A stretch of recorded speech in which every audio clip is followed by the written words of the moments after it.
Thank you, Baba. My name is Brother Heru. My title is Baba Heru Tehuti Mesh. I'm with the African International Rites of Passage Universal Collective. And in Philadelphia, we have a tradition of bringing a lot of elders, teachers, and scholars to teach our young people. What we've been doing over the past few years is running African-centered rites of passage systems in the Philadelphia School District, and after-school programs, and also in weekend academies. So some of the young men that you may have seen in the hallways and those who are now in our advanced academies are only about 5% of all the students that are served in the school district. We have a confederation of 7 organizations that run these programs. And so during the week, we had Elder Baba Runoko Rashidi being hosted by an organization called the Praxis Institute. And in that program, they run rites of passage in about 3 schools per day, some middle schools and some are high schools, ranging in students from anywhere from 20 to 50 in a session. That program has been doing a tremendous job thanks to Calvin Gatson, who's on his way back. He's been back and forth. He's one of the directors. Mr. Verdis Muhammad, Mrs. Marlena Muhammad, and also Prince Badara Endal, who's with us in the front here. And in those programs, running African-centered cultural workshops, work sessions, and forums.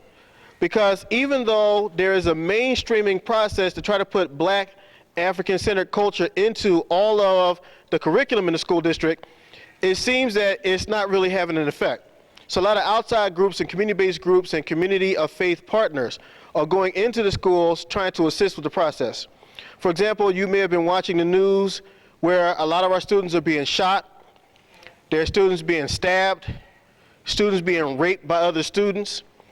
And of course, the media will always show some of the horror stories going on, the 1% or 2% of the activities that young people seem to get involved with. But when it's a program like this, you won't see a lot of programs like this on the news, even though different media outlets were informed about the program. Baba Rashidi has been going around to these schools all throughout the week, going to 14 of the schools. Also performing different interviews on the radio. What he has done is very tremendous. A lot of times, excuse me one second. A lot of times, we pick up textbooks and different historical books and read the fantastic work that some of our scholars have performed and make the comment, I wish I could have met this person.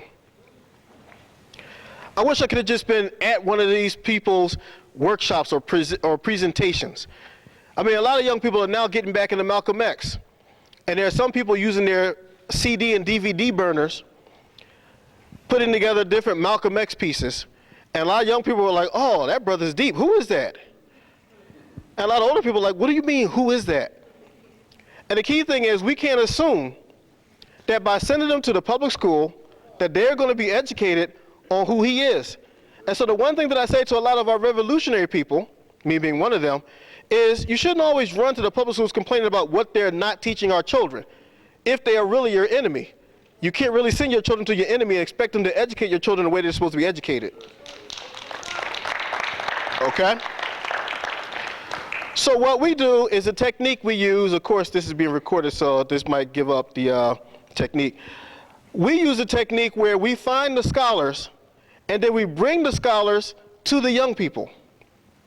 That way, it grows up in them so that when they get ready to act in an adverse manner, hopefully something in their mind will click and will stop them from pulling that trigger, like the 5 students we now have in the hospital after being shot yesterday in 3 different locations. Not involved in anything, any nonsense. They were just going home.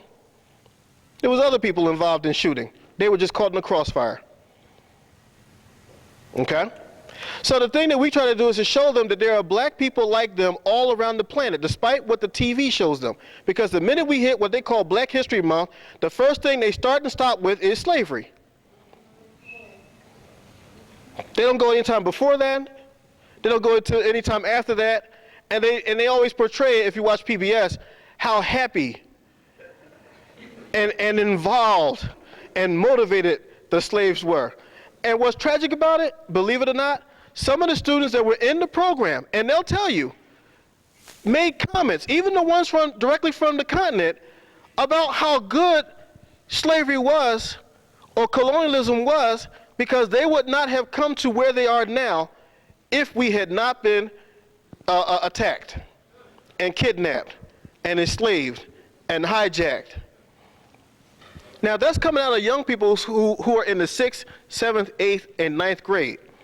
Do you have any doubt what type of adult is about to be produced? So we're glad to have our teacher, our scholar with us. He has traveled the world, going to more than 50 countries, tracing the history, both with oral tradition and also with photography, of the global African presence. And so the workshop today is entitled Global African Presence, What They Never Told You in Black History Class.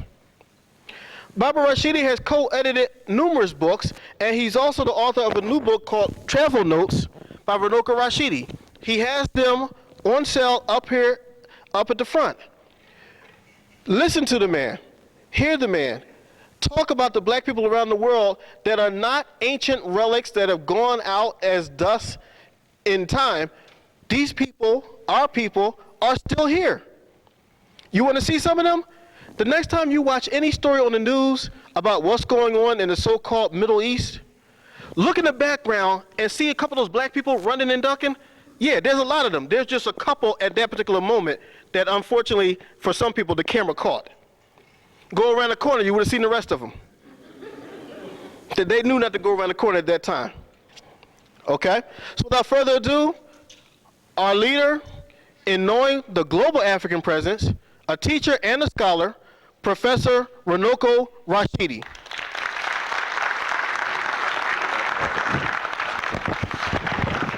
Good afternoon, sisters and brothers.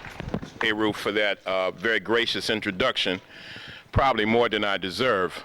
But I have a very good relationship with Baba Heru, and there's nobody that I respect more. And of course, it's not just Baba Heru, but he is, I guess, representative of the body of people that I've been working with in Philadelphia for the last several years. They include Prince Endau, they include some of the sisters and brothers from Mata, the Bridges, Norm Bond, Calvin Gatson, Gary Young, Karen James, so many people. In fact, I could name essentially everybody in the room. I always have a very warm reception when I come to Philadelphia, and I'm pleased to be here, although it has been a long week. When you go to 14 schools, and one of them twice, and you are dealing with young people all too often who have a very low sense of self-esteem, it's difficult, it's demanding, and then it's Black History Month too. And what we are doing now is, let me see if I can clip this on so I don't have to hold it. We're trying to crowd so much, can you still hear me? Trying to crowd so much into this 28 or 29-day window. It's always struck me as ironic that we have the coldest and the shortest month of the year. And then this is a month where you have a lot of holidays too. George Washington's birthday, President Lincoln's birthday, all of these folk. So it's a lot. Now I left home on the 28th of January, and I'll be back on the 29th of March. You know, this month I lecture in 10 different states. I've already lectured in 5 states already. And then 2 weeks from today, I'll be just about this time setting down in Bamako, Mali. And then I leave from there and I speak at a big conference in Ouagadougou. I know you know where that is. Burkina Faso. I come back to the United States for the ASCAC conference. I think we have some members of ASCAC here, Association for the Study of Classical African Civilizations.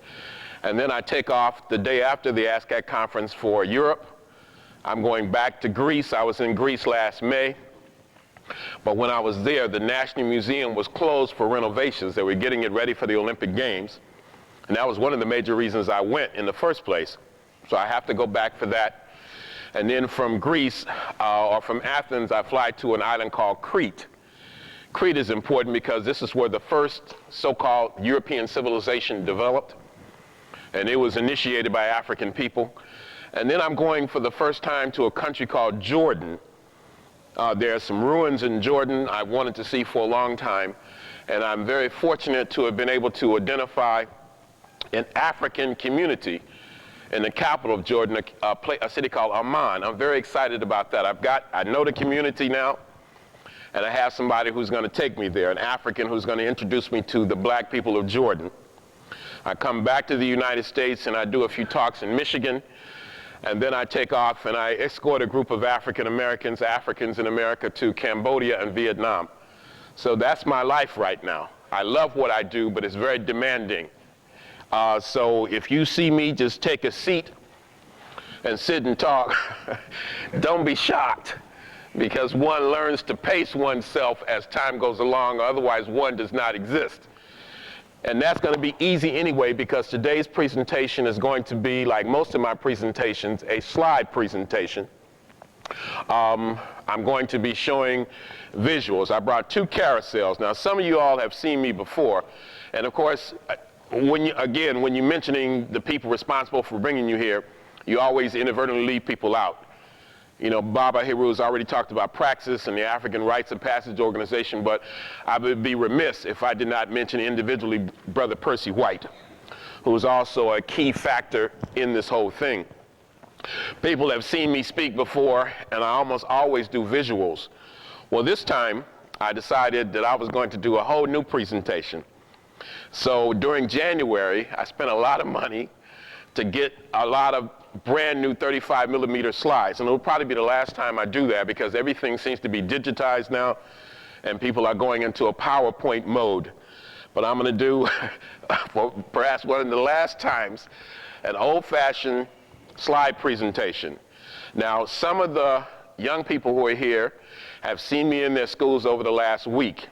And a few of the slides you will have seen, but a lot of them are going to be brand new. And some of these pictures, I know for a fact, have never been published in any book anywhere.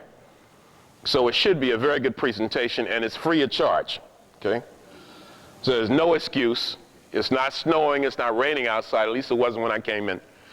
So we're gonna turn off the lights, and Brother Lawrence, who I consider one of my students now, is going to use the slide projector, operate it. I wonder if it's possible we can get every light turned off, even the ones on the stage. Y'all ain't afraid to be in the dark, are you? Most of us are in the dark anyway, we just don't know it. We're already in the dark. Now, a lot of my work I was talking to Brother Gary Young, who is quite a collector and a scholar and a researcher in his own right here in Philly.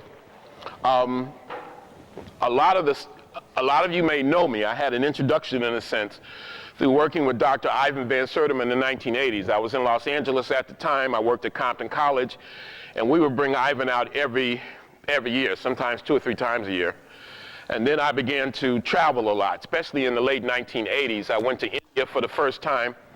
And then in the 90s, I started to travel to Egypt with Dr. Ben. And then I went a few times on my own. I took a group there last year.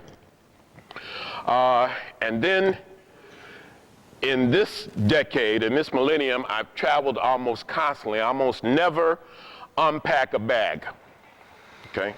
And that's probably why I'm divorced twice, because I never slow down, but this is my work, it's my life, and I love what I do. So today, what I'm going to do, for the most part, is just show you some of the images that I've been collecting over the last year and a half, 2 years in particular. And one of the places that I've been to a whole lot, I think 15 times now, is Europe. And I go to Europe not because I like Europeans. I go to Europe because you do have an African presence there, and you have the African presence in the museums of Europe. For example, this piece right here takes me to the Ashmolean Museum at Oxford University. I think the British probably stole better than any other Europeans.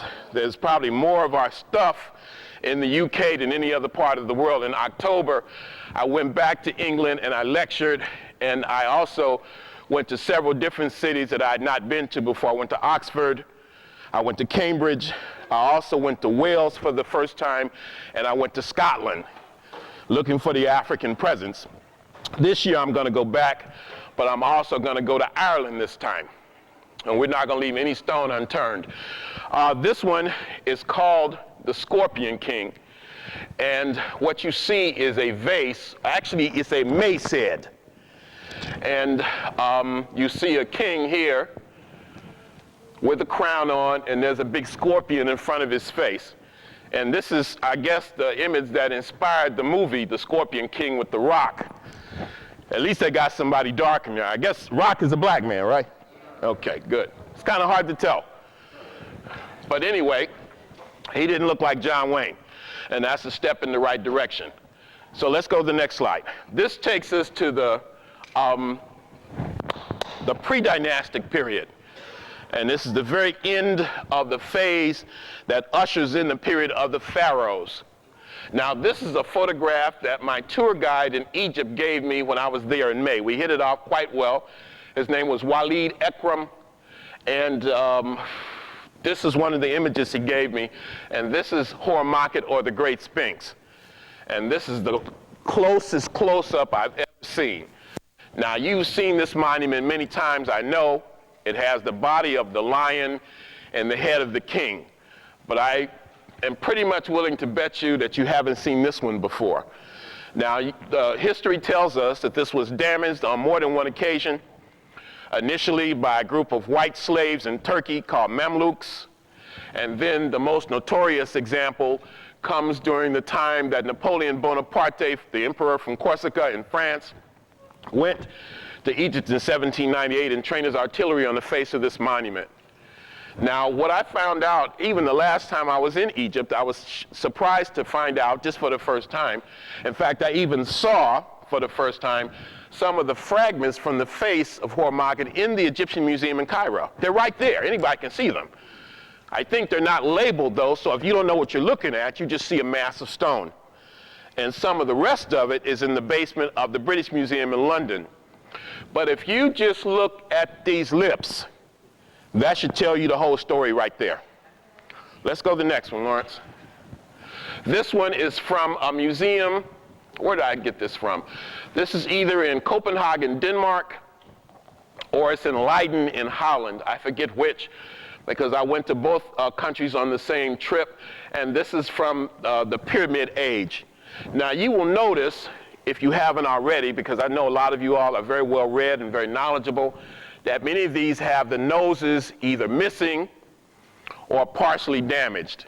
And one of the theories is, I think Chancellor Williams talked about it in his magnificent Destruction of Black Civilizations, that this was done by people who invaded Egypt much later. Prince Badar and I have had some very interesting discussions about the noses on the people, the noses on the statue. And I hope and pray that you get a chance to go to his tour of the University Museum today. Nobody does it like him.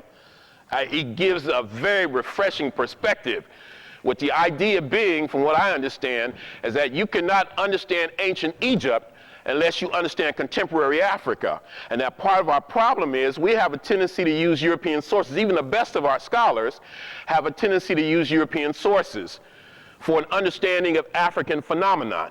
And it just doesn't work that way. Anyway, it seems to me that the ones with the noses knocked off makes them look even more Africoid. Let's go to the next one. Now, this is an image. It's not the sharpest in the world, but I went to great lengths to photograph this because it was behind a piece of glass. And I'm not a great photographer, and so the problem is it was poorly lit.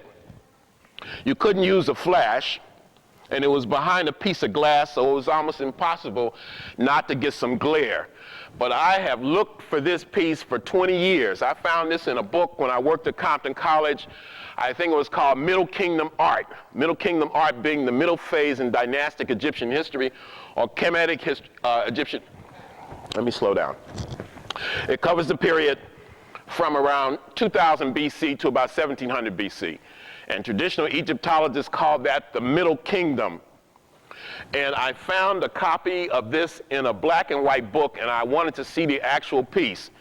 So I had to go all the way to Edinburgh in Scotland to photograph this. This is in the, I think it's the Royal Museum of Scotland. Let's go to the next one. That man's name is Nepepet Ra Mentuhotep II.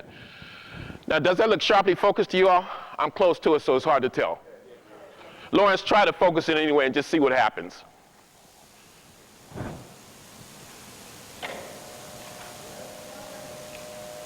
Yeah, okay.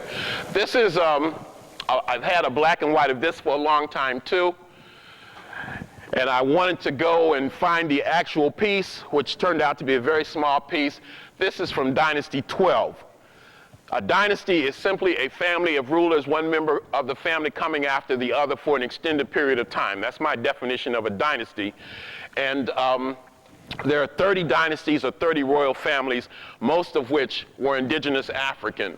And this is my #1 all-time favorite Heru or pharaoh from ancient Kemet. This man's name is Namare Amenemhet III, and this is in the Fitzwilliam Museum at Cambridge University. So on one trip, I went to the Ashmolean Museum at Oxford and the Fitzwilliam Museum at Cambridge. And wouldn't you know it, the Egyptian collection in the Fitzwilliam Museum was closed. The first disappointment was they said you couldn't take pictures in there, but I had a small camera in my pocket anyway. And I figured that the worst that could happen is they would say you can't take any pictures after I've taken a few rolls. And then the other thing was the Egyptian collection was closed. So I went all that way and struck out. But I didn't take no for an answer. And so I was able to stick my head, a rather large head, but I got it in there anyway, underneath the partition, blocking off the Egyptian section. And what I couldn't photograph, and I wasn't supposed to be photographing anything, I was able to get a lot of in museum catalogs and postcards. And that's a tricky thing too, because all too often the most Africoid pieces they will not have a postcard of. They usually will have the most European looking images in the form of postcards. And sometimes, even if they have the images that you're looking for in a book, the book will be very expensive, $50, $75, $100. But I really like this piece, and I was able to get a hold of it. And one of the things that you notice about the figures on this king, particularly this piece, are those big old ears. Apparently, the idea was the larger the ears, the more you could hear, the more knowledge you would have, and the more powerful you would be. This brother's on the throne for 48 years. Let me show another image. This one here. And this is in a museum in Copenhagen, Denmark. Hardly any of these are in Africa. This is in a museum in Copenhagen called the Nye Carlsberg Glyptotek Museum. And the same person that founded that museum is the person who was the founder of the Carlsberg Brewery. Anybody ever drink Carlsberg beer or hear about it? A beer company. And the brewery is right across the street from the museum. So I flew this time from Paris to Copenhagen. I'd never been in Denmark before to go to this museum. And I got there, and wouldn't you know it, the Egyptian museum, the Egyptian section was closed. And I walked in there anyway. And somebody, a big fat white man, said, "Sir, you can't be in here." And I said, "I flew all the way from New York." I added a couple thousand miles to the story. I flew all the way from New York to be here. They said, "Well, if you come back in an hour, you can at least go to the front of the section and peep in." So I waited 55 minutes. I didn't wait for an hour until I saw the workmen working in the collection going in there. And I walked right in there like I was working in there. And I shot up 2 rolls of film, and they put me out of that museum too. Now, I took a picture of this, the same person, Namare Amenemhet III, but it was a poor picture. And I was frustrated, I was grumbling. They said, "Oh, don't worry about it, it'll be open in 6 months. Well, I wasn't going back to Denmark 6 months later. So what happened was, about 6 months later, in fact, not even that long, more like about 5 months later, I went back to London. And I went to another museum that was closed. And on the way to that museum, I found an art gallery. And since the museum that I wanted to see was closed, I figured, well, what the heck, I'll go in this art gallery. In the art gallery, they had a special collection, a special exhibit from that museum in Denmark. And the piece was in there. And this is how I got the photograph. How about that? Next. This is from another museum in Europe. This is all of the same king. And these images are very interesting to me. He managed to keep his nose somehow, but there's always a kind of a sadness that you see associated with this particular figure. And the big ears and the Nemes cloth, the light piece of cotton cloth. I better not spend too much time about Kemet because I don't want to steal Prince Badar's thunder. Let's go to the next one. But you got to do something about Egypt. I mean, if you ain't going to talk about Egypt, something's wrong. Any scholar has to address that. Any student has to address that. This is in the Brooklyn Museum of Fine Arts. And this is from that same period of time, and about 4,000 years ago, Dynasty 12. And once again, notice the large ears. This is either an official or a scribe of some sort. Next. Focus it. Lawrence. Yeah, I gave you this job because I knew I could count on you. Give this young man a round of applause. Okay. Now, how about this one? This is from that museum in Cambridge, too. And this is a sarcophagus. The body would have been placed in there, perfectly black. From what I've read, in ancient Egypt, black was considered the color of God. I had to really work with the students on that one. That was very difficult for them to internalize because that's a shock to their nervous system. To even imagine that one time black was considered the color of divinity, the holy color, the sacred color. And for some of us it still is, but most of us are not aware of that. And you can also see the Medu Neter, the divine speech, the so-called hieroglyphics. Next. Now, look at these. Now, I tried to show one or two of these to the students, and they just couldn't handle it. Now, I have about 5 of these, and these images that I reproduced were given to me by the great Dr. Asa G. Hilliard III. I consider Asa Hilliard one of our greatest living scholars and one of our greatest educators, and he shares stuff. He's down at Georgia State University. He's a Fuller E. Calloway professor in Atlanta. And the thing about Asa that I like, one of the many things about him that I like, is he might be showing a picture. And I'll say, Asa, that's fantastic. He says, you want a copy? And sometimes we'll actually give you the original. That's a rare scholar. Now, these are from Dynasty 17 and 18. And these are Africans who have died, been mummified, the mummies unwrapped and photographed. So here's one. Next. Let's go to the next one. One more.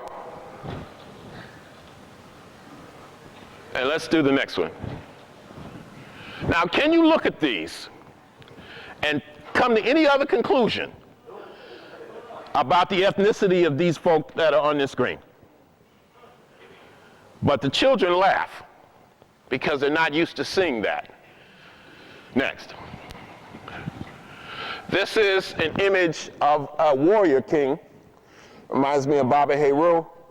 This is Tutmos III. He is this is a nephew of Hatshepsut. He was on the throne for 54 years.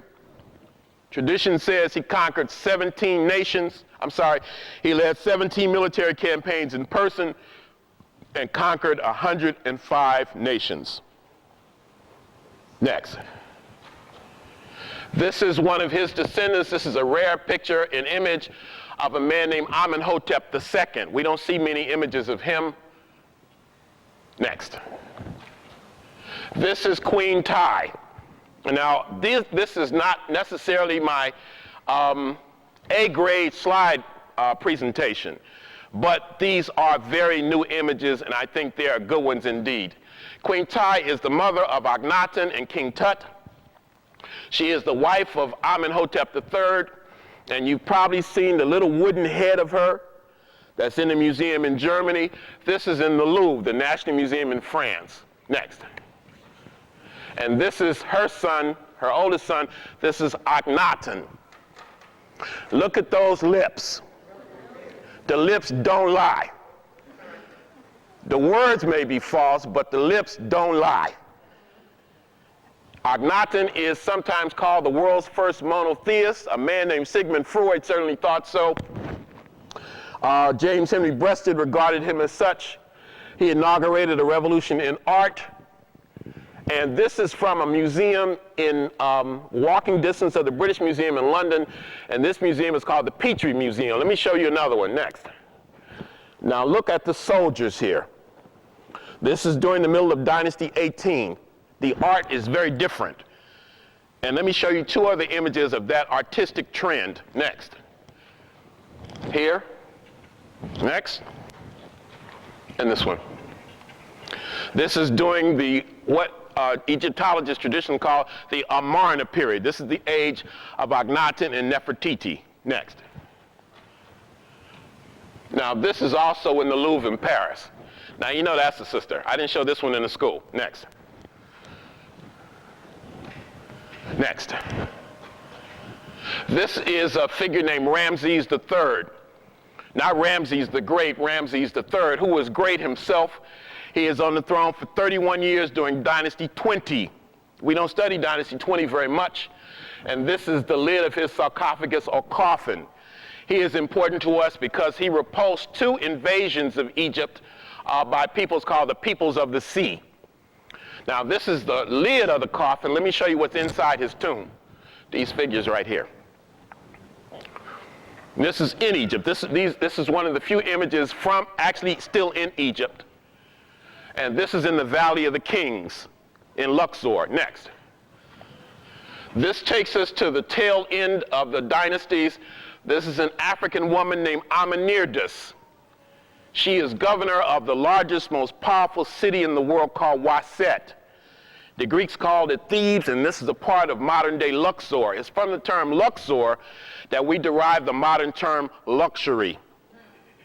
And perhaps one of the most important things I try to instill this week, and I do all the time, is the importance and stature of African women and how they were highly respected. You could not dare disrespect the black woman in antiquity. Next. This is her nephew, and I took this photograph myself. This is in the British Museum in London, and this is the man named Taharqa, who led at least 2, maybe 3 armies to Jerusalem to save his Jewish allies. When he was a prince, he led an army all the way from the Nile Valley to Spain.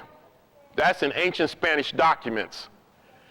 As a king, when he was coronated, he sent for his mother way down in inner Africa to come and see him coronated king of Upper and Lower Egypt. I'm very touched by the sentiment there. And Dr. John Henry Clark, one of our greatest scholars, one of our greatest ancestors, said that this man took us on our last great walk in the sun. Next. This is from Kush, or Nubia. This was on display in the British Museum in London in October, and you see a queen mother called a Kentake, K-E-N-T-A-K-E, with an African goddess. I was in one of the schools, and there was a brother from the Sudan, and he kind of looked at me funny as if to say, how come you didn't talk about Nubia? How come you didn't talk about Kush? I don't know if he was here today, but I mentioned I would show at least 1 or 2 slides from there. Next. This one is also in the Fitzwilliam Museum in Cambridge, and this is a Nubian wrestling with being attacked by a crocodile. And apparently the brother is not letting the croc sweat him too much. It doesn't seem to be a big deal. I made a real special effort to photograph this one too. I waited until nobody was looking, and then I photographed it 3 or 4 times. I'm prepared to go to great lengths to get these photographs, offering bribes, whatever it takes, so I can come to Philly and share these. Next. These are the gods and goddesses, some of them, of ancient Africa. This, for example, is a real buff version of the god named Amen, and it's from the name Amen that, of course, in the Judeo-Christian tradition, we derive the expression Amen. Next. This is the god known as Ptah, and he is the patron of craftsmen. He is the patron of artists. And there's a whole trinity that focuses on him and his wife, Sekhmet, painted black. Next. This is Het Heru, or the house of Heru, the queen of heaven, the golden one. She's identified with the sycamore tree. Apparently she comes from inner Africa, and she is one of Africa's most ancient goddesses, and you see her associated also with the cow, and she has these cow horns. She is a mother goddess, a nurturing goddess. And the Greeks are later to take their goddess Aphrodite and develop a relationship between Aphrodite and Het-Heru. And the Romans take Het-Heru and identify her with their goddess called Venus. But her character changes with the culture. Next. This is the eye of Heru. Not Baba Heru's eye. But this is a beautiful faience piece. Next. And then you have this one. Now this isn't new. I show this all the time. You can put this in my coffin with me because I'm going to be showing it on my way to wherever I'm going when this life is over. Put a slide projector and a screen in there and I'll be all right. This one is one of the most important ones, and a lot of the students have a hard time with this. Now, we're not supposed to be talking about religion in the classroom, and so I say that this is a historical document. I photographed this one in Egypt, in the Coptic Museum, not far from the Egyptian Museum in Cairo. I wasn't supposed to have a camera again. I had one. I waited until I didn't see anybody. I pulled out the camera, I focused, I was about to click. I felt a firm tap on my shoulder and a voice in my ear saying, "Sir, no photography allowed." It was a museum official. I gave him $1. He said, "Okay." I gave him another $1. He says, "Why don't you use a flash, you get a better picture." This is called Christ in, that's a true story. This is a little elaboration. This is called Christ in Glory. It's an image of Jesus emerging from his tomb after the crucifixion. If you look closely, you can see blood in his hands where he was supposedly nailed to the cross. I don't care if you believe in historicity or not. My point is, our perception of the color of God is fundamental. And that is what I am trying to indoctrinate people with. Our perception of the color of God is fundamental. If white people want to worship him or her, as a European, as a Caucasian with blonde hair and blue eyes, I don't have a problem with that. But don't expect me to follow lockstep with that. I want to believe that when we look in the mirror, we are seeing a reflection of God in ourselves. People will tell you, and I heard it all week, but I wasn't taking any prisoners. I heard it all week. But Dr. Rashidi, the color of God doesn't matter. My response was consistent. Why is he white all the time then? If it don't matter, it does matter. Let me show you another very powerful image, and the children had a few problems with this too. I would start off by asking them, for the most part, what do you think of when you think of Africa? And some answers would be very constant, consistent. There would be wild animals, people with diseases, especially AIDS and HIV, starving people, poverty, and slavery. And so I said, really? And so I would attempt to break down each one of those myths, each one of those perceptions. Now, this is a photograph that I saw in another art gallery in Scotland, in Edinburgh, in October. And then, unfortunately, they wouldn't let me take a picture, and they were serious this time. And there was no postcard, and it wasn't in a book. So all I could do was look at it and write some notes down. And then lo and behold, the next country I went to, Turkey, I found an expensive book and it had this picture in there. So I reproduced the book for I reproduced the photograph for your perusal. What you have is a painting about 300 years old, and it supposedly is a slave market in Cairo. We're still in Egypt. But you have a little difference here. The slaves are white women. The auctioneer is a black man in a turban, and the person who's purchasing the slaves are white people. And so my point was, slavery is not confined to Africans. And when you think of slavery, you should not think of black people. And they had a bit of a difficult time with that one, but you could see some of the children clap their hands with glee. Next. Now, these are 2 or 3 images from outside of the Nile Valley. This image I got in Athens, Greece, in the Banneker Museum, and this is called Moses the Ethiopian. Next. This is an image from one of the churches in Ethiopia, in Gondar, And what you find in Ethiopia too is a disturbing trend. There's more of a tendency to have white images of Jesus. And in the churches, the brothers tell you that most of the people who come here are from Europe. And they bring these paintings.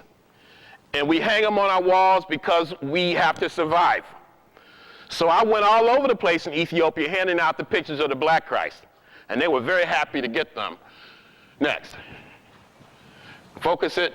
And this one is from Nigeria. I haven't been to Nigeria yet. And most Nigerians will tell you, if you haven't been to Nigeria, you haven't been to Africa. Next. These are the people of Africa. And I usually, when I'm in the schools, show lots of photographs. She is from the next country that I'm going to visit, and that country is called Mali. Next. She is from Niger. That's where they claimed, no, reverse it. Go back, Lawrence. You're going the wrong way. One more. Yeah. She is from the country that President Bush, your president, claimed that Saddam Hussein was going to get the yellow cake uranium to blow up the United States. In Niger. Next. She is from Chad.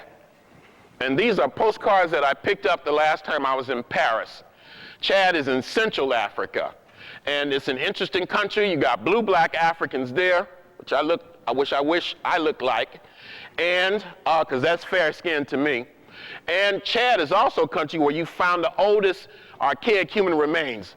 You find bones in Chad within the last couple years, 7 to 9 million years old of human antiquity. Next. These are children in Ethiopia. Now, I went to Ethiopia last March, and I really came close to just breaking down and crying like a baby. People tell me sometimes one of the criticisms we have of you African-centered scholars, and they put me in that category, is that y'all just talk about Egypt all the time. What about the rest of Africa? Isn't Ethiopia an ancient country too? And so when I got the opportunity to go to Ethiopia, free of charge I might add, I jumped at the opportunity. All I had to do was give a few lectures, and I was happy to go. I would have paid to go. But if you don't have to, you can save that money for something else. And after a day or two, I was literally overwhelmed. You travel around the capital, Addis, and then you go to the north, you go to Lalibela, you go to Gondar, you go to the Simeon Mountains, and whenever you pull up in your vehicle, you are immediately surrounded by little children, raggedy, dirty, flies all over their eyes, runny noses, and they are begging for anything and everything, a penny, a nickel, a pencil, an empty plastic bottle. And when you see so much of that, it really takes hold of you. Some people have said that Ethiopia is the Haiti of Africa, and that because of the tradition of Menelik thrashing the Italian army at Adwa in 1896, the Europeans decided to make an example of Ethiopia. And the poverty for me was overwhelming. Perhaps the worst part about it was that a colleague of mine who was a physician took it upon himself to examine the hands. I don't know why. And I can see why he would examine the eyes of the children. So he would examine the hands and the eyes. And one of the places we went to, he lifted up the eyelid of a 5-year-old child, and there was a big dead fly underneath there. And so we had a dilemma. What do? Do we give them everything we have and create a culture of begging and dependency? Or do we just try to be strong and pretend that we don't see what we're seeing? And it was really difficult. So when we finally got back to Addis, the capital, the people in the hotel, the Hilton Hotel, remembered us. And one of these sisters asked me, how did you like the northern part of my country? And I said, it was horrible. And I could tell I deeply offended her. And I said, I liked the country, but the poverty was very difficult. And at that point, I really came very close to cracking. I had to just get away from the group, and I went in my room and cried for a long time. I'm a 50-year-old man, but I admit I cried like a child. I could not control myself. Now, I can see that kind of poverty in India and kind of halfway deal with it, because I've seen it much worse there. But when you're in Africa, and people look just like you, And then the question they would ask us is, why have you abandoned your sisters and brothers? Why have you turned your back on us? That was rough, sisters and brothers. And these are the children of Ethiopia. I think you can see the sadness in their faces. And these children were much better off than most of the ones we saw. Next. And here's one more right here. And you don't even have to say anything. Next. This image is from a postcard that somebody in France gave me. And it's from Ethiopia, but it looks like it could also be Niger or somewhere in West Africa. Next. From Djibouti in the Horn of Africa. Next. And from South Africa. Now, I know these look like a lot of folk that you know in South Philly and North Philly and Germantown. Isn't that a wonderful photograph right here? Next. From Namibia in Southwest Africa. Let's go to the next one. And this child is from Algeria. A lot of us are not even aware that you have black people in this part of Africa, in Tunisia, in Algeria, in Libya, etc. Next. This is a sister from Mauritania.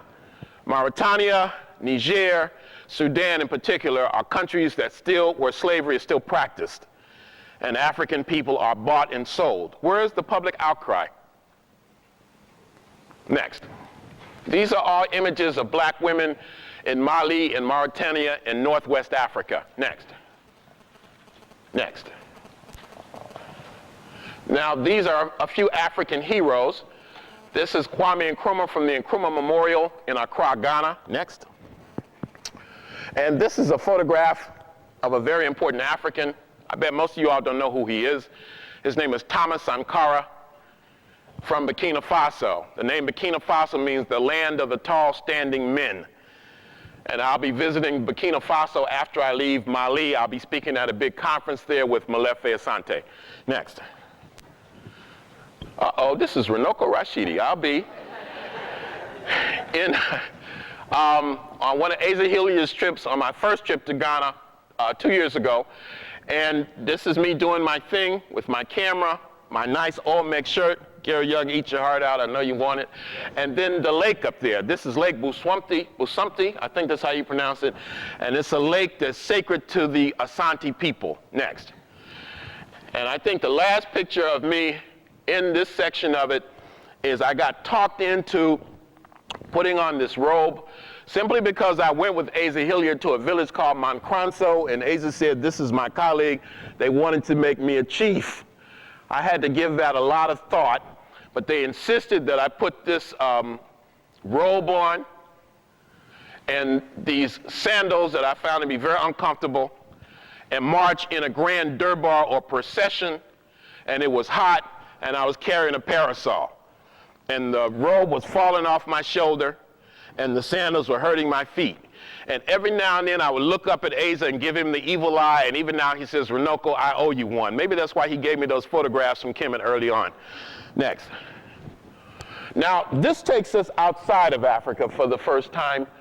And this is an image from ancient Lebanon, and this is from a place called Beers Nimrod. Now, not only do you see a lot of the noses missing from the statues in Kemet, but you see that to some extent in Europe and Asia also. This is, I'd say, about 2,700 years old. Next. And this is a black woman in a country called Yemen. Yemen is just on the other side of the Red Sea, across from Somalia and Eritrea. And you have African people who have been there for a very long time. In fact, most of us believe that this was a part of the domain of the Queen of Sheba. Next. And a brother also from Yemen on the other side of the Red Sea in the Arabian Peninsula. Next. I clipped this one from a Final Call newspaper. And this is a black woman in Palestine. In fact, both of them look like they're black to me, but certainly this sister is unmistakable. And there's an image of Yasser Arafat. So you have Africans all over the world. And that's the other message we're trying to get, that we are a global people, we're not a minority, and you should see yourself as a global person. Next. This takes us to a very important place that I visited in November, and this is from Turkey. And this is from the Anatolian Civilizations Museum in the capital of Ankara. And this looks like it is from Kemet. And so you can see the ancient influence next. And then you also see the influence of African people in the Ottoman Empire. And one of the things that the Ottoman Turks did is they practiced castration. And they would take boys, many of them were black, and castrate them when they were very young. Cut off their genital organs to some extent or another. Most of them would die. But a small percentage of them lived, and they were used to guard the harems of the Ottoman Turkish sultans. Now you have black eunuchs and you have white eunuchs. Don't worry, I didn't show any of that in the schools. You have black eunuchs and white eunuchs, because I want to come back again. And the black eunuchs achieved a higher status. In fact, the chief of the black eunuchs was considered the fourth most powerful person in the Ottoman Empire. And he was the only person, the chief of the black eunuchs, who had access to the Sultan 24 hours a day, 7 days a week. After their service for the Sultan, they would retire to Egypt, where it was said they lived a golden existence. So let me show you a few images, and these are very rare photographs. And these I got in Istanbul. Next. Next. Next. And here's one with the Sultan. Next. Now you also, and then you have a series of what appear to be black men behind this image. I think this is Suleiman the Magnificent, and you can see what appears to be a whole row of brothers back there. Next. And then you have the women in the harem. Now I know black women, beautiful as they are, black women are beautiful, are they not? Give them a round of applause. Give the sisters a round of applause. We have to work on that too in the schools because of the perception of beauty. There's the clear perception that the lighter you are, the more attractive you are. I mean, that's almost unwritten, but unmistakable. And you can even see the body language of the students. They get fidgety sometimes. And the lighter-skinned students tend to have more of a smug, self-assured look on their face. And the darker-skinned students seem to have a sense of inferiority for the most part. Like they want to be. And these things become very clear to me when I'm in the classrooms. We have hundreds of years of damage to undo. Hundreds of years of indoctrination to repair. Now, in Turkey, however, in the harems, the African women seem to have generally had a subservient position. For example, this sister who's about to throw down is a dancer in the harem. Next.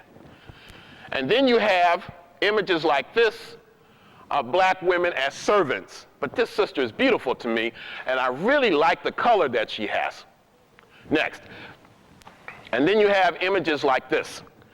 These are all from the Turkish harems in Istanbul. Next. And then you have something else interesting. I went to a part of Turkey called Cappadocia, and this is an area where a lot of Christians went to because they were trying to escape persecution from the Romans or by the Romans.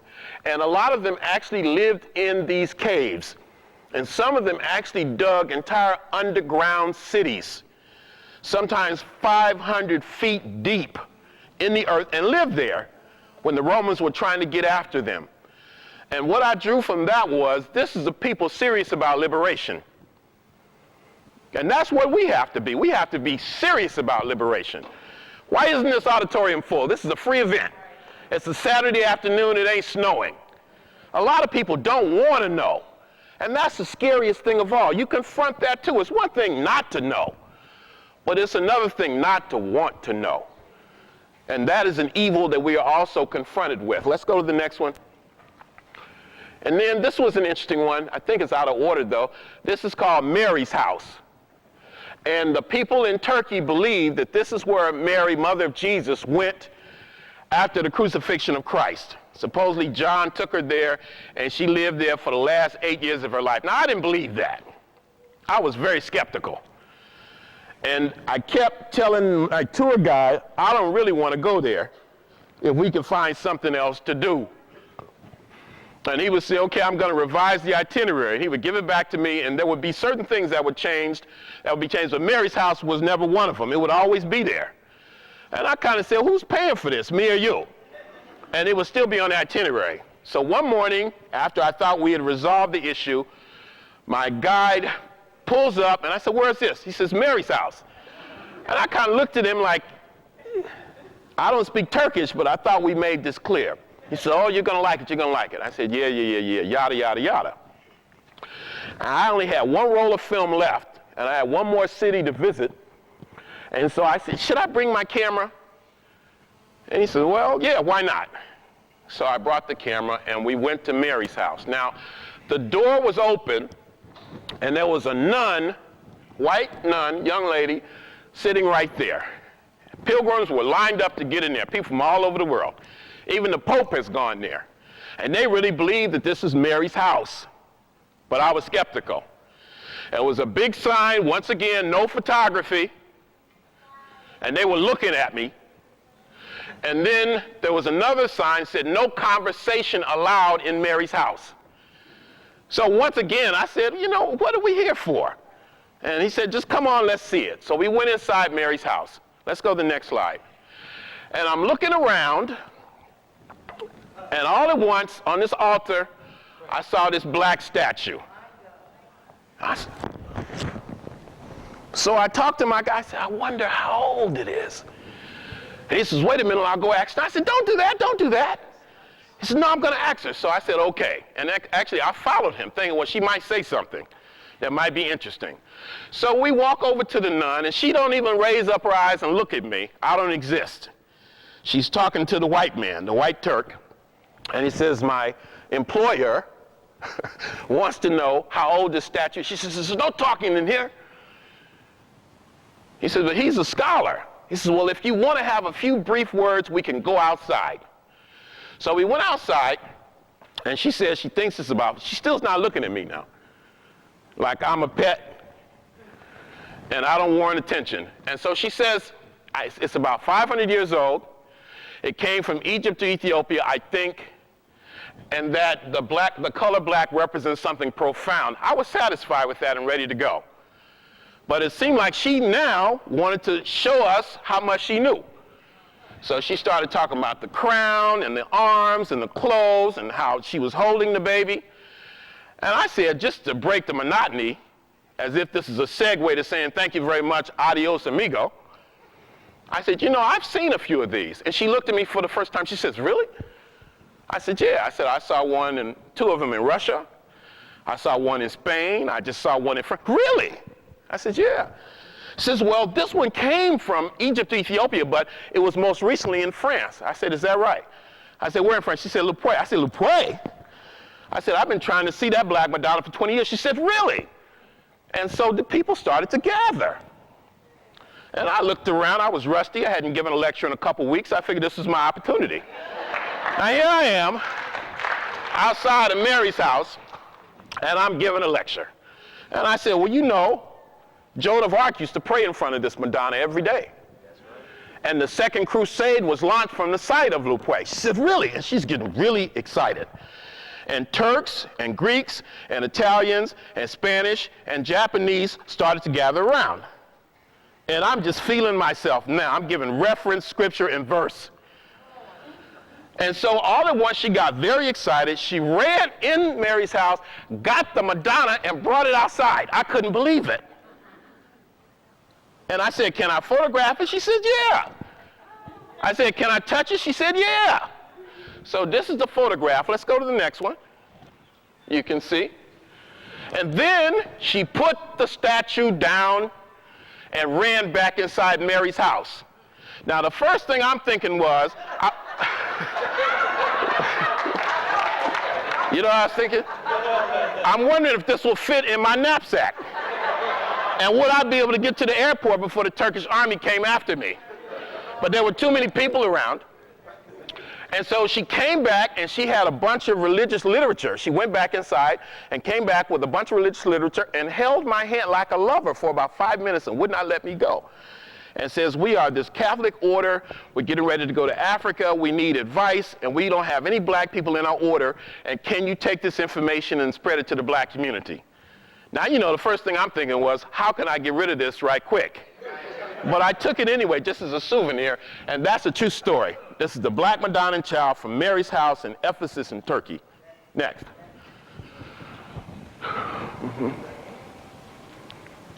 Next. But that's not the most fascinating thing that happened to me in Turkey. And I went to Turkey because Prince Badar said it was a good place to go. I went during Ramadan by myself during the war with Iraq. Okay, that's the kind of person I am. So I can deal with the Philadelphia public schools. But the most exciting thing was I found black communities in Turkey. I did a lot of research, I did a lot of praying, I talked to the guides, I told them I was going to give you a big tip. The head of the tour come, and they found black people for me. We drove a long way from a city called Izmir to a place called Kusadasa. And on the way, we stopped here and there, and we asked every person we could, are there any black people here? And we finally able to find a little boy who said, I know of a house where these black women live. This was a Saturday morning, it was raining, so the little boy got in the vehicle, the SUV with us, and we drove a long time, and finally the driver and the little kid got out and knocked on this house. And they told me to stay in the car. They didn't have to tell me twice. And next thing you know, I'm looking to see what they're doing, and I see these two black faces pop out of a window. And they looked at me like an extraterrestrial had landed. And I waved at them, and they waved at me, and they started to smile and rub their eyes as if, could that be a black person? And so the guide came back, and he says, they said you can come in if you want to. I couldn't wait to get out of the car. So I went in, went to the door, took off my shoes, and I spent half a day with these sisters. I asked them all kind of stuff that they said they had never met an African American before. And so this is not her house, this is one of them. I said, wait a minute, I'll be right back. And she left me and the guide with her granddaughter and great-granddaughter. That's how much confidence she seemed to have in me. And said, I'll be right back. And so I talked to the young sister. They served us tea and coffee. I said, have you ever met a black person from the U.S.? Yes, boy, no, never. So these are the black women in Turkey. Next. Next. This sister said I look just like her dead husband. I didn't know if I should take that as a compliment or I should hurry and get my tea and get out of there. And they said all their husbands were dead. And then they looked at me and smiled. I said, where are you from? They said, we are from the Sudan. And we came here about 150 years ago as enslaved people. And I said, well, my ancestors came to the United States as enslaved people. And we both started to cry. They told me that about 2 years before, that a delegation from Sudan had come there and met with them and made a big deal out of it. The media was there, the press, everybody was there. But they never heard from them again. And so they kept saying, please don't forget us, don't abandon us. They didn't have anything, they were agricultural laborers, and they said they were exploited and discriminated against based on their race. And finally, well, let me show you one or two more pictures. Next. Now, this was the sister who owned the house, and I asked her, I said, what is the future? She said, hopeless. And that was really, really a painful thing to hear. And so I got ready to go, but before I did that, I asked them if I could give them some money. I believe people should be able to keep their dignity. And these people didn't have anything. I didn't want them to ask me. I wanted to be able to say, can I help you? Can I do anything? And I think I gave each of them about $50, 4 women, and the young woman too.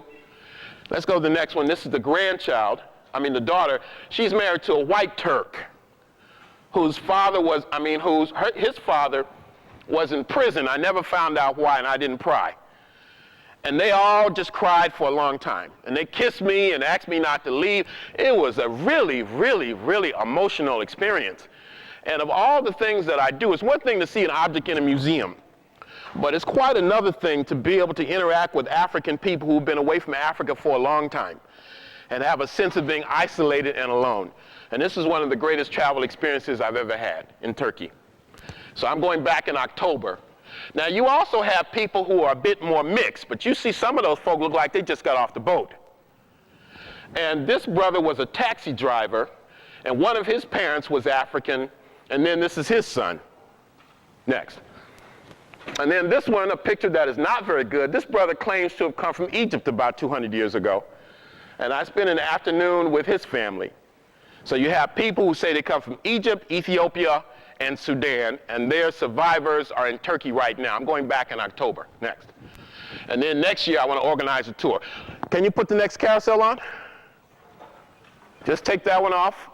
Me know that India is very big to me, that India has the largest concentration of black people in the world, something like 300 million. And this is a phallic symbol from India. I photographed this in a museum in Pasadena. Next. Focus it. Now this is a nice picture right here. And I picked this was a postcard I picked up in Amsterdam of a black child in India. Next. These women are in northwest India. They live in a state called Rajasthan. And I think that these are black untouchables in the northwest. Next. This man is from another group of black folk in India. They are from a group called the CDs. Not like compact disc CD, the people SIDDIS. And these are Africans who were actually enslaved and brought to India within the last 1400 years. And these are new pictures. Next. Next. These are the CDs of India who say they remember Africa and have kept the tradition of Africa alive. They speak African languages, and it has been said they are the best singers and dancers and drummers in India. Surprise, surprise. Next. Now, this is an interesting one. This is from Sri Lanka. And these are people who were affected by the tsunami. A lot of folk are not aware that of the 300,000 or so people who died, I would say 2/3 of them were black people. These are tea pickers.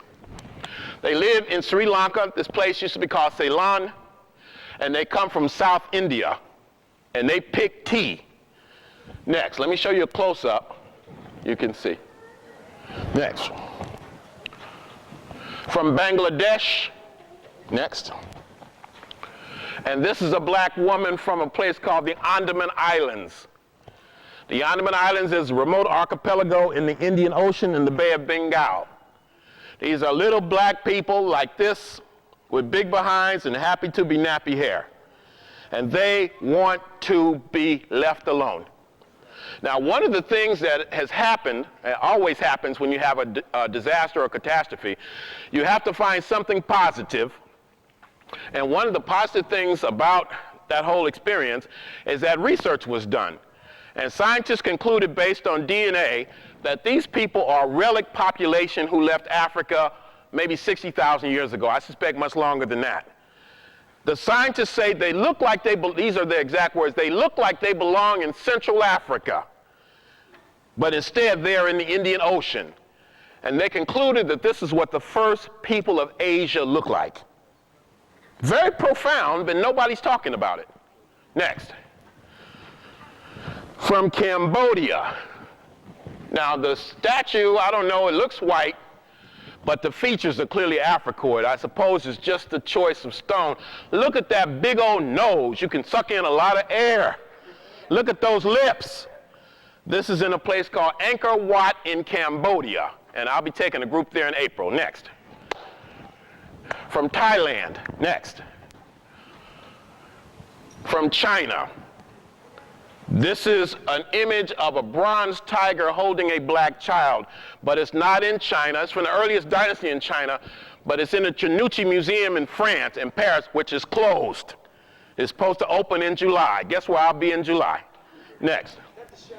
Yeah, Shang Dynasty, and there's a close-up of it. This is in China now. Next. And this is from central China. This is just an article I found in the New York Times. And this is an image from a Buddhist grotto in central China. And the story goes there are about 4,500 of these statues in central China. Next.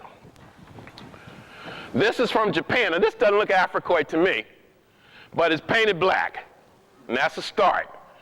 This is of the figure called Bodhidharma.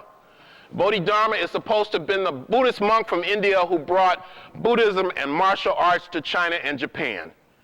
And this is in a museum, once again, in Copenhagen, Denmark. Next. From the Philippines. Next. I'm going to finish up right quick. From Australia. That's where I was for my 50th birthday. My 4th trip there. Next. And I was able to get this image, which I think is adorable. If you want a good film about Aboriginal Australians, there's a film that came out about 2 years ago. I'm sure you can get the DVD. It's called Rabbit Proof Fence. Excellent film. And a lot of these essays and even a few of the photographs are in my book there. Next. And the videotapes. Now here's a good one. This is Tasmania. Perhaps you've heard of Tasmania. I went to Tasmania. I've always referred to Tasmania as the ghost land because most of our people were killed off there, Tasmanian Aborigines. And this is what it actually looks like. It's a beautiful place. Next. And here's another image. It looks almost otherworldly. It looks tropical, but it snows. It gets really, really cold. And when I was going through these forests, I tell you no lie, I felt like I could look out of the corner of my eye and see one of the Tasmanian Aboriginals like hiding behind a tree. It was a strong sense that I had that they were around me and they were checking me out. Next. Now this is an image of a sister. I usually show her a lot, but I show her as an old woman. Her name is Truganini. These people were cut in half, roasted alive, castrated, skinned alive, boiled in oil, kept in cages, kept as sexual slaves, you name it. The worst atrocities you could imagine was done to these people. And all of the books tell you that all the Tasmanian Aboriginals were wiped out. Well, I found out that wasn't true. That only the full-bloods were wiped out, that certain of these black women were kept as sexual slaves by white men who hunted seals. They were British, and they kept them and raped them, and children were produced from those unions. So when I went to Australia, I met with the descendants of those original black people. Once again, a really, really emotional experience. Next. And then this was her husband, who was murdered before her very eyes. His hands were cut off with axes by 3 white men, and then they raped her while he bled to death. That's a true story. Now, look at the hair. And then look at Norm Bond and wonder if he didn't pose for this. And then you have, he's wearing seal skin. Tasmania is a small island off the southeast coast of Australia. Next. And this was the last residents of the Tasmanian Aboriginals. All the full-bloods were kept here, the ones who survived, until they died in 1876. And I went there, and that sense that they were watching me became really, really strong. I had a good time in Tasmania. I learned a lot. It was just like when I went to Ghana for the first time and I went in those dungeons. At first, it's a dreadful experience. But afterwards, you seem like a burden has been lifted from you. And it seemed like you could have a better sense of appreciation for what your ancestors went through. Well, it was the same thing here. This was the first concentration camp in the world. And also, I actually did see a Tasmanian devil when I was in Australia. No, it wasn't a white man. It was an actual 4-legged beast that, interestingly enough, was painted black. Next. From New Guinea, somebody told me last week that looked like Theodore Pendergrass. They use the word old school now. Next. From New Guinea, this big island in the Pacific. Next. From Fiji. Fiji is one of my favorite places. These people jump up in your face and say, "We come from Africa. Where are you from?" And if you say, "I'm from Africa too," you have got a family member for life. "You come from Africa?" "We come from Africa." And then they say, "Have you been to Africa?" Yeah, I've been to tell us we want to go. Isn't it refreshing to find black folk who are not ashamed of their place of origin in Fiji? But there are some interesting things happening in Fiji. I've been there a couple times. Let's go to the next one. This is an island chain in the Pacific. And one of the places we were going to, we encountered this little boy. Now, I was the leader of the group. I could do almost anything I wanted to do. And we had to stop at a village. Somebody wanted to use the bathroom. Somebody wanted to stretch their legs. Somebody wanted to smoke a cigarette. Somebody wanted a beer. We were going from one place in Fiji to the other. So all of us got off the bus, and we were all doing our respective chores. And this little boy walked out. And everybody stopped what they were doing to gather around this child. What's your name? You so cute. Can I take your picture? Here's some money.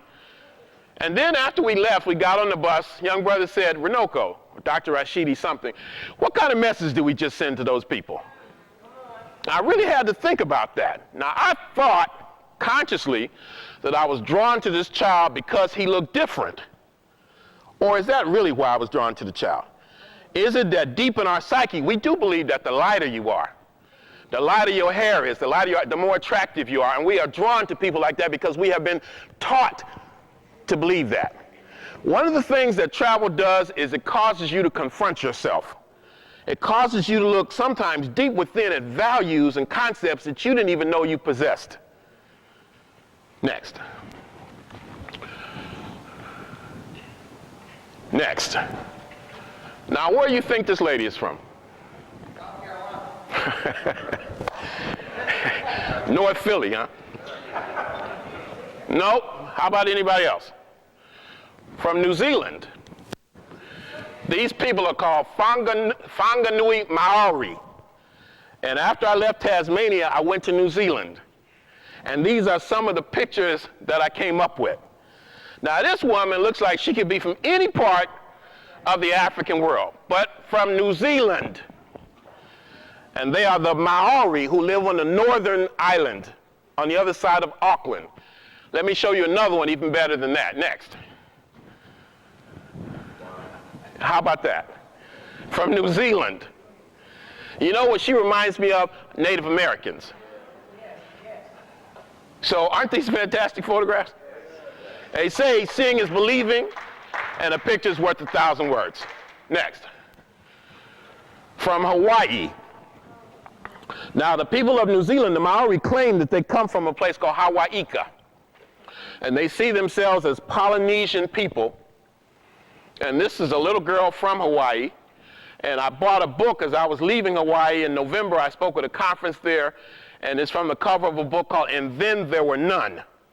Because most of the original Hawaiians have been killed too. Next. From Europe, Brother Gary, this is in the National History Museum in Vienna, Austria. This is probably the oldest figurine in Europe.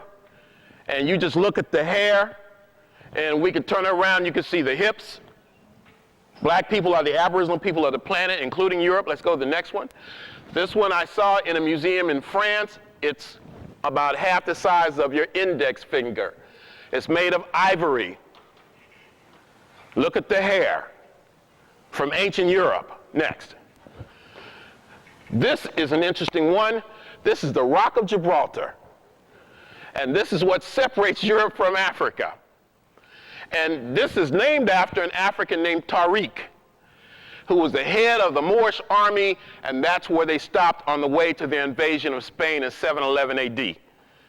I think it was called the Pillars of Hercules before then, and now it is called the Rock of Tariq, or the Rock of Gibraltar. Next.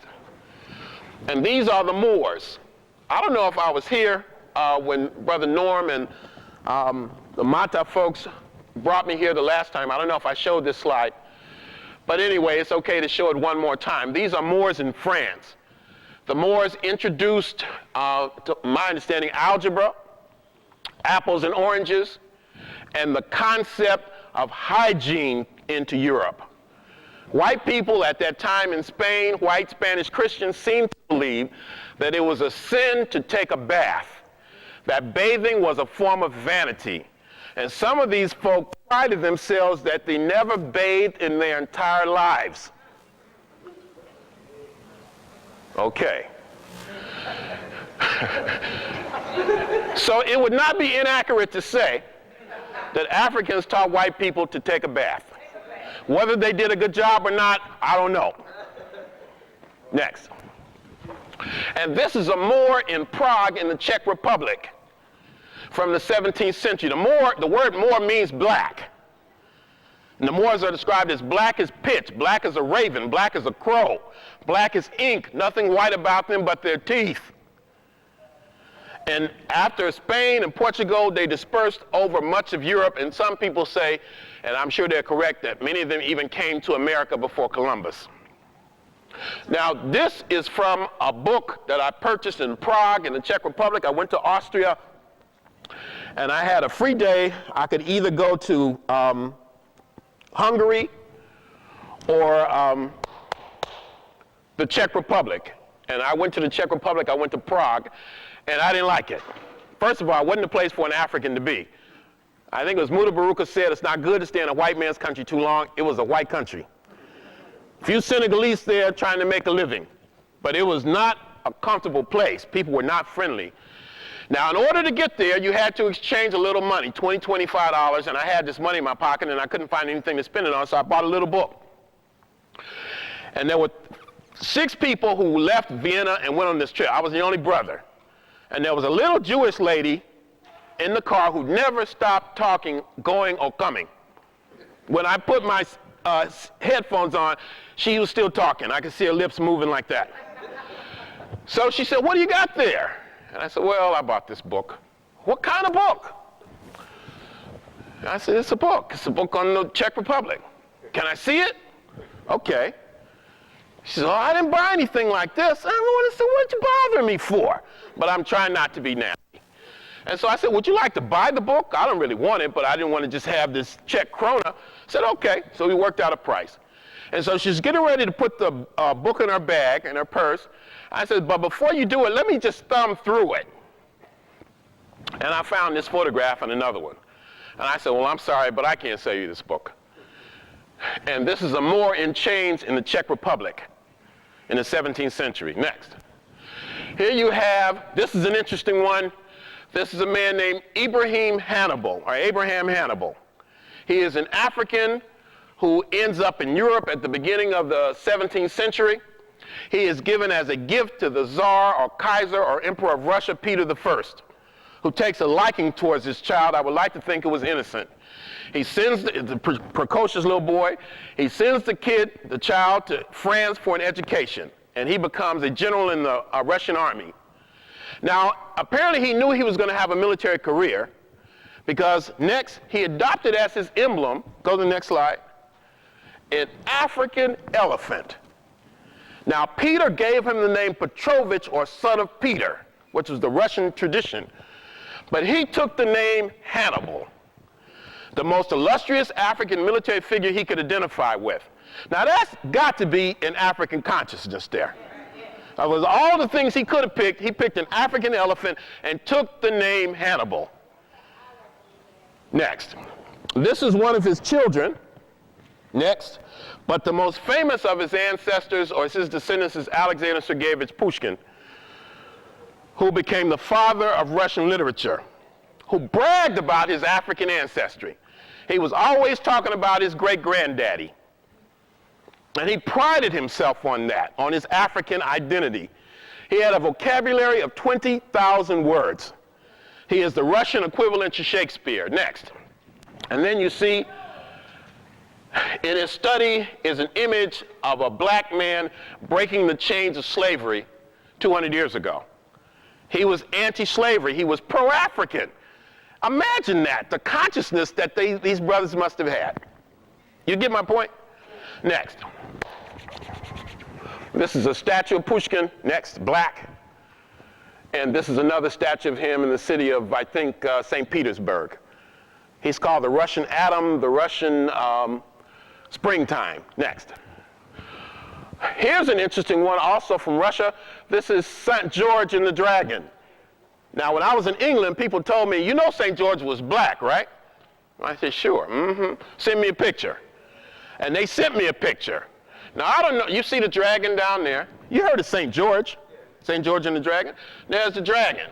Now, I don't know if St. George is black or not, but I do know that the artist didn't have any problem painting that horse white.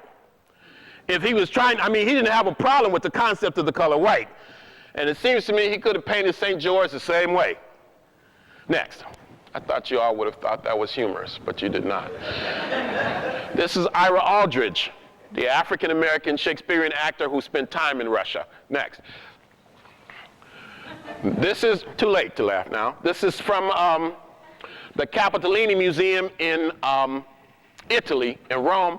You have a black fertility figure that's there before the people call the Romans. Next. I'm trying to hurry up. This is the Black Virgin of Paris. This is an image of a black Madonna in a church, a small church behind a big cathedral on the outskirts of Paris. I got this the last time I was there. You see Jesus with the little frizzy afro. It's blonde, but it's frizzy. And what she's holding is the national symbol of France. This is called the Black Virgin of Paris, and it's the most important of the Madonna figures in France, at least in Paris. Next. This is another image in that book that the Jewish lady in the Czech Republic wanted to buy. And this is another black Madonna. Next. This is a cameo. I got this one in Austria. Next. This is an image of one of the three wise men. In the European Middle Ages, it was a popular thing to paint the youngest of the three wise men as an African. You can go to New York and go to the Bronx. This is in a museum called the Cloisters Collection, affiliated with the Metropolitan Museum of Art. That's my picture. Next. And here's a close-up. Next. Now, here's an interesting one. This one is also from England, and this brother's name is John Blanc. And this is a painting in the early part of the 16th century. This was the greatest trumpet player in Europe. He was the personal trumpet player of Henry VIII. And he won music awards in Westminster, England in 1511 AD. 500 years ago, you had a brother blowing people away with his trumpet in the UK. Before Miles Davis, before Lee Morgan, before Wynton Marsalis was a twinkle in anybody's eye. And there he is for you to see. Next. This is also in England. This is a black saint on the side of Westminster Abbey Cathedral. This lady is from Southern Africa. She was martyred for her faith in 1928. And this is a statue of a black saint on the side of Westminster Abbey in England. She looks like Angela Bassett. Next. The Chevalier de Saint George. This is a black composer. This brother is born in Guadeloupe in the Caribbean on Christmas Day, 1745. He is a fencer. You can see the sword in his hand. He is a violinist, a real ladies' man, they tell me. He died broke, I'm sad to say. There's a lesson to be learned from that, possibly. And he is a composer. He is sometimes called the Black Mozart. Next. These are black children in Wales. I always wanted to go to Wales, so I went. And these are black children. This is a postcard I got from like the 1930s in Wales. They're either from Guyana or Jamaica. But you have a lot of folk from the English-speaking Caribbean in that part of the world. Next. And then you have, this is an image I got in a museum, in the Liechtenstein Museum in Vienna, Austria. Next. From Holland. Next. Look at these statues. It looks like these people are alive. These are statues in 19th century Europe. Next. Look at that, sister. This is done about 1850. Next.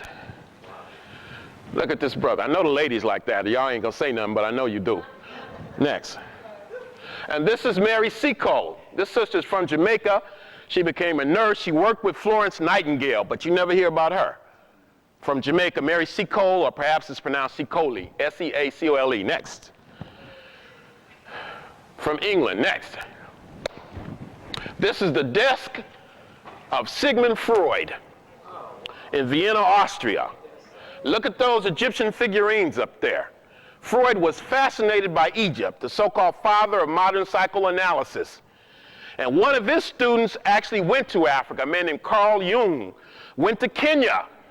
And in his memoir said, I feel like ancient voices are calling me.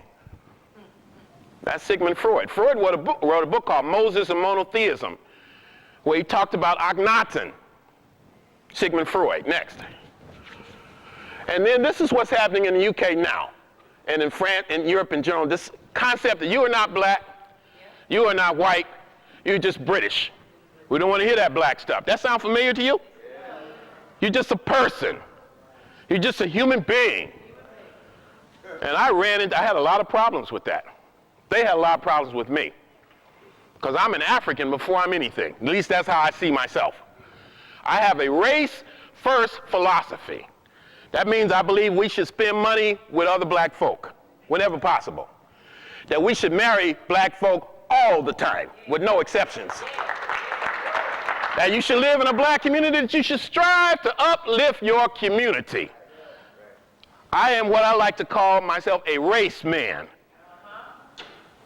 Next. All right, we're in the Americas, we're going to finish up. Gary, this is a new picture. Never been in well, I saw it in one book, but not this particular variation of it. This is from Belize in Central America. This is the National Museum in Belize, and this is a Mayan Bowl. It's about 1,300 years old. It's from the late classic Mayan period. And it shows 5 black men in full body armor going to war in Mayan history. Black people came to America before Columbus. And the information is there. It should be in the school books already. Next. From Mexico. Actually, this is a funny story. This will probably be the last story I attempt to tell with humor in it. And what happened here, I got this in a museum in Orange County, outside of LA, the Bowers Museum. They had an exhibit they were advertising called The Queen of Sheba. So I was in LA for a couple of days. I rushed. I got a friend of mine to drive me there, paid their way to get in, and then bought them lunch. None of the images of the Queen of Sheba looked black. It was $20 to get in per person. I was pretty mad. And then they were rushing you. So this museum normally has pre-Columbian art, and I happened to be thumbing through this book, and when nobody was around, I tore the picture out. I thought of it as reparations, and that's how I got this slide. Next. Now, I'm not encouraging you to do that, but you got to make your own decisions. Next. I made mine, and I'm comfortable with it. From Costa Rica, this is another black Madonna in a place called Los Angeles, Costa Rica. All you can see is the face. Next. Here is one from Guatemala. And you see these Native Americans in a procession holding an image of a black Christ. Next. This is Toussaint Louverture. I got this on the cover of a calendar in France. The liberator, or one of the liberators from from Haiti, along with Dessalines and Christophe. Next. Here's one you might like. This is a black saint from Brazil. And he's standing on this white man. I don't know who it is, but I figured you guys will like it just because. Okay? This is a black saint from colonial Brazil. Next. A black man in colonial Mexico. Next. Benjamin Banneker, who designed the city of Washington, D.C. A lot of the children knew Benjamin Banneker. Next. A black girl from a group called the Gariganu. The Gariganu are Africans who claim they were never enslaved. They live in Honduras, Guatemala, Costa Rica, Belize. Next. Also a sister from, these are my own pictures. These black people live in a place called Sambo Creek. You know that's a black community. But white people own all the stores in Sambo Creek. Next. From Colombia. Next. From Panama. Next. From Belize. Next. From Mexico today. And this is the last slide. This is a sister, I think, who doesn't get much play. Her name is Queen Mother Audley Moore. Have you ever heard of Queen Mother Moore? A Garveyite, a reparations activist, and I know if she were here today, she'd be working with Praxis and the African Rites of Passage organization, and she'd be a member of MATA, and she'd be down in the front row saying, "Where is all the people?" And I wanted to end with that. We started in Africa, and we worked our way to the Americas. Now, I didn't show all these slides in the classrooms, but I showed some of them, some of the ones that I thought were most appropriate. It has been an honor and a privilege and a blessing to be in Philadelphia this week, okay? Sometimes, I, like everybody else, you get frustrated, you get tired, but you never throw up your hands, you never give up. Because these children are our future. And a lot of the reasons they have problems is because we haven't done the job that we need to do. That doesn't mean you abandon the job, that just means you analyze it and work harder. So sisters and brothers, thank you very much, and I hope it's not the last time we get a chance to have this discussion. Thank you very much. Baba Heru, do you want to, and Brother Norm, I don't know if you're going to make a comment. Don't forget my books and tapes and stuff. And I know we don't have a lot of time. Yes, sir. Can everyone still hear me? Yes? Okay, let's give Elder Baba Runoko Rashidi another round of applause. As a reminder, this was part one.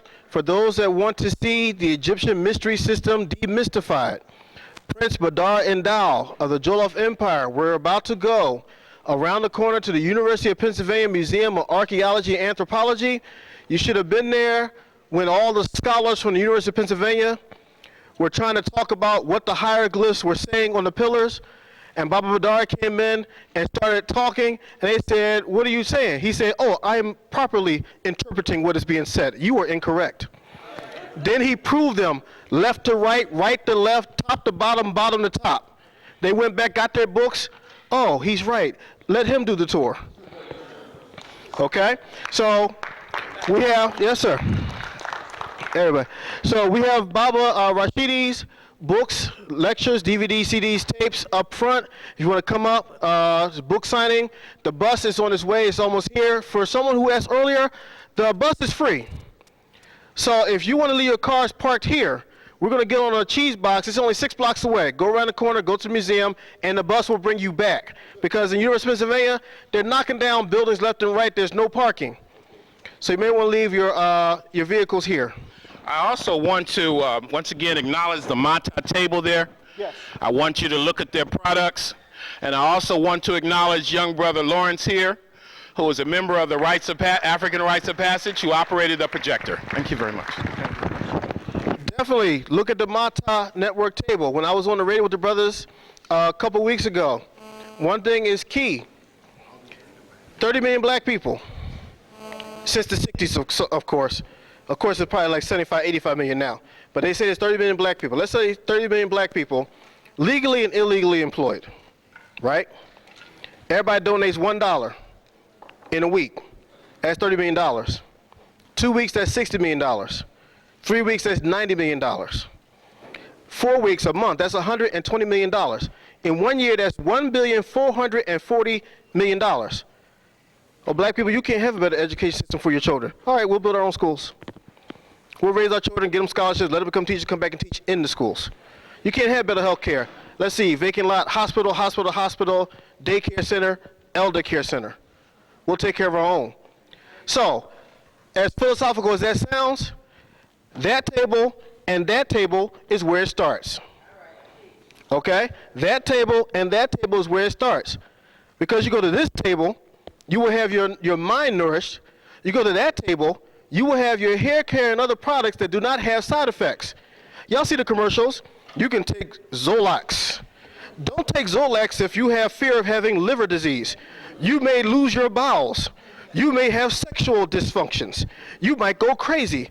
You're going to have nausea. Check with your doctor to see if it's okay for you. If you're okay with all that, then come buy from us. Nah. Okay? So once again, thank you very much. Mata Network table right here on the first landing. Baba Rashidi's table right here, and we should be taking off on the bus in about 15, 20 minutes. Thank you.